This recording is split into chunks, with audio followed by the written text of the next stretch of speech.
Sejam bem-vindos para a nossa aula de Biologia. Eu sou o professor Daisson Jardim e vamos ver aí o que temos na nossa aula 9. Objeto de conhecimento, citologia.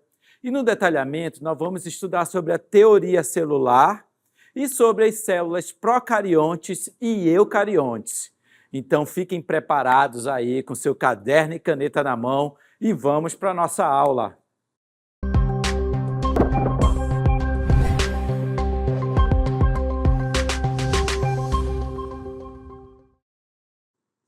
Olha aqui o que eu tenho ao meu lado. Vocês com certeza já devem ter uma noção do que significa esse processo que está acontecendo aqui, que uma célula está se dividindo e gerando outras células. E aí é que eu tenho uma pergunta para iniciar a nossa aula. Vejam aí, ó, o que a teoria celular tem a ver com a minha vida?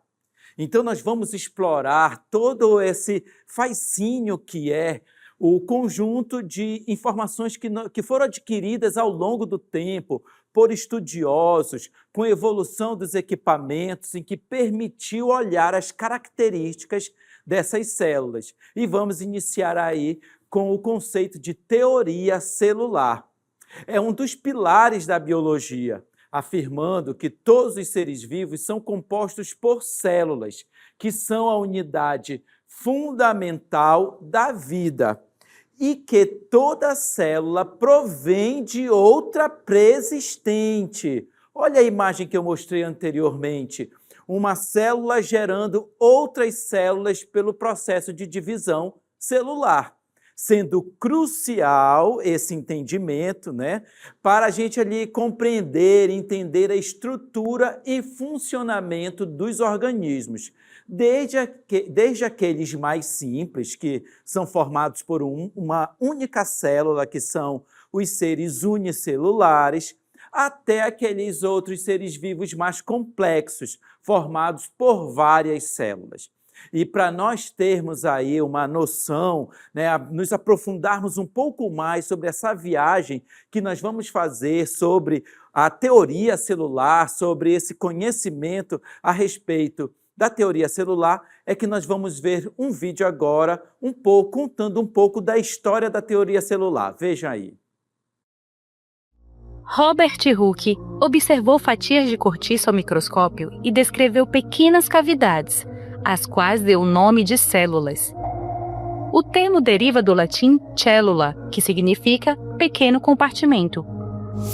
O holandês Leeuwin Hooke registrou pela primeira vez células vivas, descrevendo protozoários observados em água. Mais tarde, em 1677, observou espermatozoides humanos e, em 1683, descreveu bactérias. Com microscópios mais avançados, Robert Brown identificou uma estrutura interna comum às células, o núcleo. Schleiden propôs que todos os vegetais fossem formados por células, inaugurando o primeiro princípio da teoria celular moderna. Theodor Schwann ampliou a proposta de Schleiden ao demonstrar que todos os animais também são constituídos por células. Assim, os dois cientistas estabeleceram os fundamentos da teoria celular. Walter Flemming descreveu filamentos no interior do núcleo durante o processo de divisão celular, hoje conhecidos como cromossomos. Seu trabalho foi essencial para compreender a hereditariedade e o ciclo celular. Nós vimos aí nesse pequeno vídeo um pouco da linha do tempo, dos vários pesquisadores e dos avanços que eles foram ali por meio de pesquisas científicas, descobrindo, novos conhecimentos trouxeram aí essa compreensão da importância da célula, das suas características, de que organismos são formados, que tipos de células são encontradas no organismo daqueles seres vivos. E aí nós temos 3 pilares que compõem a teoria celular. Vamos ver aí que essa versão moderna da teoria celular tem os seguintes fundamentos. 1. O primeiro pilar: todos os seres vivos são formados por células, sendo a célula a menor unidade básica da vida. Então, é por isso que nós falamos que os vírus, como eles são acelulares, os vírus não são formados por células, então eles não são considerados seres vivos.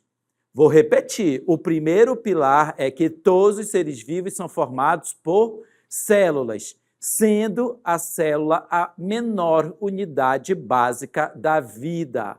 Vamos para o pilar 2. A célula é a unidade morfológica e funcional de todos os seres vivos, né, de todos os organismos. E aí é que nós temos, né, ao longo dos vários estudos aí que foram realizados, que todas as atividades essenciais que caracterizam a vida ocorrem no interior das células. Então, cada uma dessas células, quando elas estão ali no processo de diferenciação celular, né, após as divisões celulares, em que elas vão formar um órgão específico com funções estritamente relacionadas àquela posição que a célula está, isso significa que ela tem uma morfologia, uma função específica dentro daquele organismo. E que no interior da célula vão ocorrer todas as reações químicas essenciais para manter a vida daquele indivíduo, mesmo que ele seja unicelular ou que ele seja pluricelular. E temos aí a seguir o terceiro pilar. Todas as células surgem de células pré-existentes através da divisão celular. Então, quando nós falamos no processo de evolução que as células elas têm um ancestral comum, isso significa que desde lá do início da origem da vida, essa célula já sofreu divisão celular e sucessivas evoluções para formar todos os seres vivos. E quando a vida, após o processo de fecundação, que o espermatozoide e o óvulo daquele característico, daquele ser vivo, sofre o processo de fecundação, sofre o processo de união do seu material genético, é aquela célula que é o início do processo da vida, né? Ela vai se dividir para poder formar o ser vivo e todas as fases do seu desenvolvimento. Saibam vocês que nós já fomos uma única célula após a formação, a fecundação do espermatozoide, né, com o óvulo. Quando esse material genético proveniente do pai, proveniente da mãe, a partir daí iniciou esses sucessivos processos de divisões celulares para que então cada órgão do nosso corpo, e aí a gente sai de um tamanho pequenininho, depois com 9 meses já estamos ali com outro tamanho, 49, 50 centímetros, até chegar à altura que nós temos aí na nossa fase de adolescente para adulto, né? Então, são sucessivos processos de divisão celular e que todas essas células vieram de uma célula pré-existente que sofreu essa divisão. Vamos ver agora um mapa mental que eu trago para vocês a importância desse processo da teoria celular, né? A importância do entendimento da teoria celular. Primeiro, que ela é base para a biologia, ela fornece um pilar fundamental para a compreensão de todos os fenômenos da vida, desde o metabolismo celular, que são aquelas reações químicas que ocorrem ali no interior da célula, até a reprodução e evolução. Vamos continuando aí, no sentido horário, né, tem uma importância também para a medicina. Então, ao entender que as doenças podem ser o resultado do mau funcionamento da célula, né, funcionamento celular, a teoria impulsiona o desenvolvimento de tratamentos, vacinas, terapia celular e também o avanço no tratamento de várias doenças, inclusive o câncer.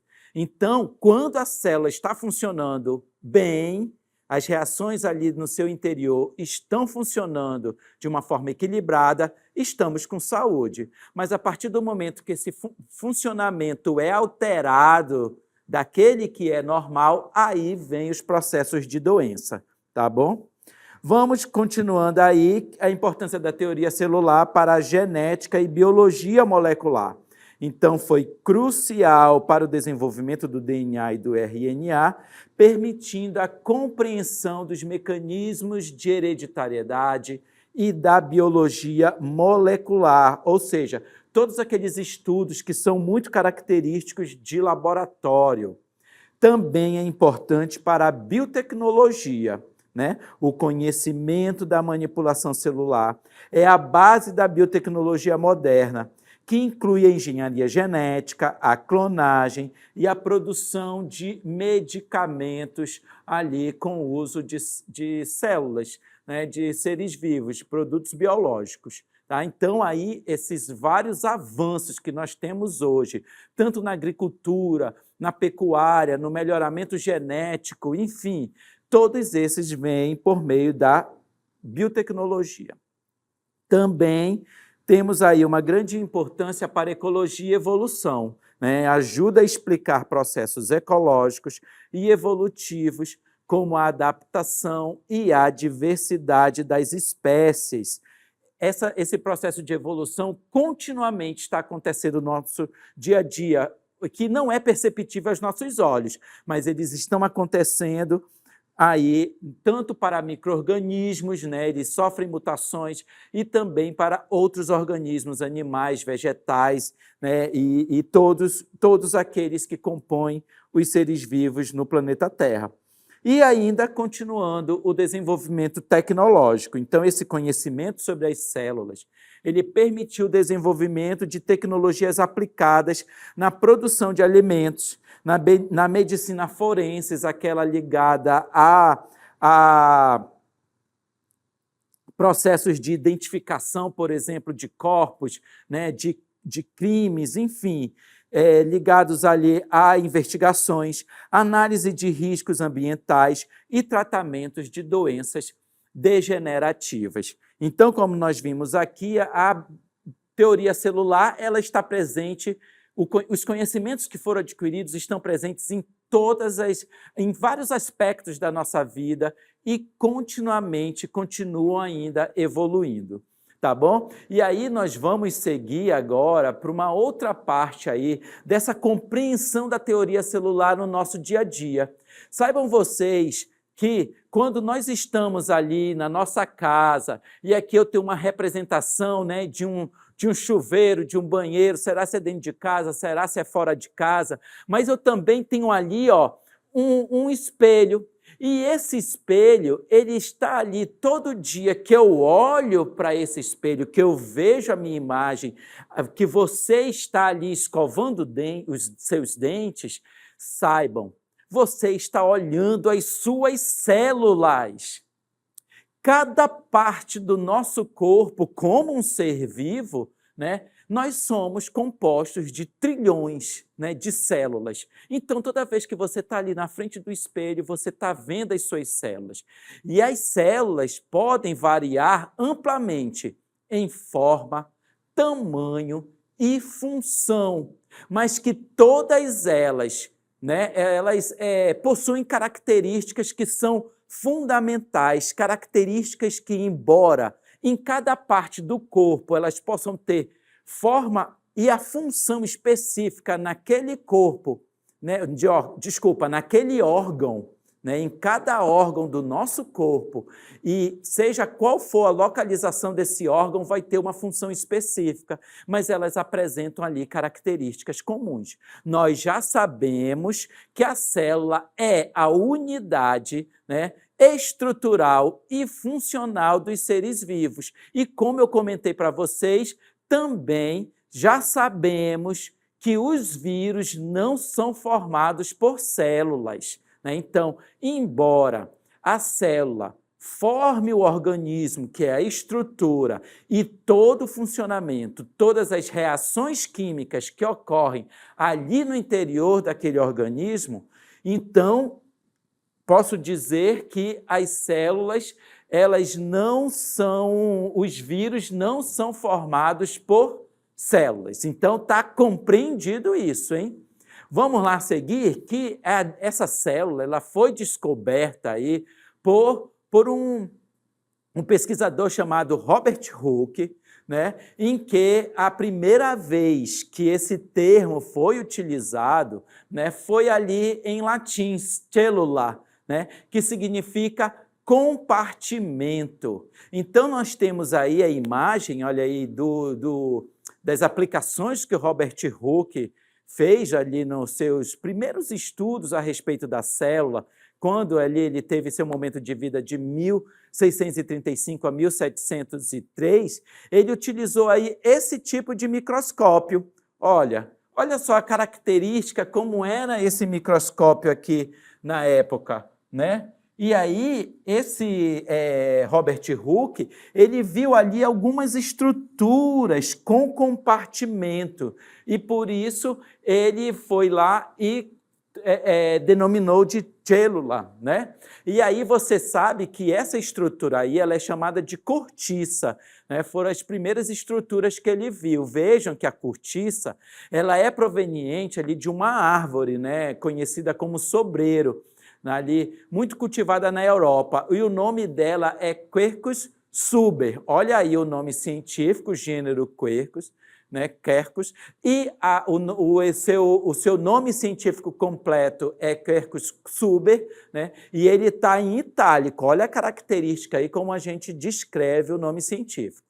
E ela é muito cultivada no sul da Europa para a extração de cortiça, né, que é a casca dessa árvore chamada sobreiro, e muito utilizada na produção de rolhas e outros acessórios. E esse britânico aí, Robert Hooke, ele usou o microscópio, aquele que eu mostrei para vocês ali na ilustração, que tinha uma característica muito rudimentar, lá em 1665. Ele utilizou ali para observar essa cortiça, que era formada por numerosos compartimentos, né, vazios, e que ele os denominou de células, né, aí chamados em português, né, mas que também tinha a célula e o diminutivo cella, né, em latim. E aí nós temos a imagem da árvore sobreiro aí na tela agora, como é que é a característica dessa árvore sobreiro, em que ele, ao extrair ali uma parte daquela casca, né, que ali eram chamados de cortiça, ele, ao visualizar no microscópio, ele descobriu essa característica da célula. E aí, só para a gente trazer para o nosso dia a dia, vocês já devem ter visto em algum mural, em alguma estrutura, enfim, no comércio, essas folhas de cortiças, e que mais comumente nós observamos aí as rolhas, né, de garrafas de vinho, né, enfim, garrafas de bebidas que utilizam essas rolhas de cortiça. Tá? Algumas já hoje já foram substituídas em razão da dificuldade ou por sustentabilidade, já foram substituídas por rolhas sintéticas, mas que originalmente essas rolhas elas são formadas de cortiças provenientes aí dessa estrutura vegetal. Tá? Todo esse aprendizado que foi adquirido ao longo do tempo, aí com Robert Hooke, foi o início, a descoberta dessas estruturas celulares, né? Mas que, ao longo do tempo e com a evolução dos equipamentos, do microscópio, ele foi ficando mais moderno, com aumentos, né, daquelas estruturas microscópicas, né, que eram as células, aí foi possível diferenciar tipos de células. E é quando nós temos a classificação das células procariontes e eucariontes. As células procariontes e eucariontes são dois tipos básicos de células e que a principal diferença entre elas está na estrutura celular. Então, essas células procariontes e eucariontes possuem estrutura celular diferentes e que é importante você ter em mente, porque isso é muito solicitado aí em avaliações, lá no vestibular, ao longo da sua vida. Essa principal diferença está que pela presença de um núcleo, aqui, ó, núcleo definido, um núcleo verdadeiro e a presença de organelas citoplasmáticas nas células eucariontes, que são as células verdadeiras.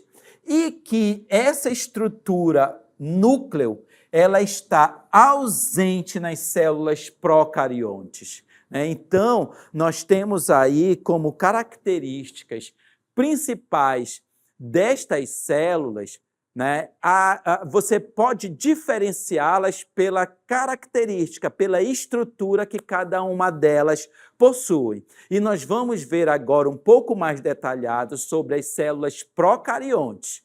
Como eu disse para vocês, essas células procariontes, ele é um tipo de célula mais simples, ancestral, porque ela é formada por uma única célula, e que seu nome vem do grego antes ou primeiro, e cárion, núcleo. Então, foi o núcleo primeiro ali, como características, primeiras formações dessa estrutura celular, indicando que se trata de uma célula que surgiu antes do aparecimento de um núcleo verdadeiro. Então, antes do núcleo, tá? Como nós temos aí no significado. Vejam na ilustração que nós temos aí que essas células procariontes, como elas são células mais simples, nós temos aqui, ó, que o núcleo, o DNA, ele está sem a presença do núcleo. Eu vou aqui deixar para vocês, ó.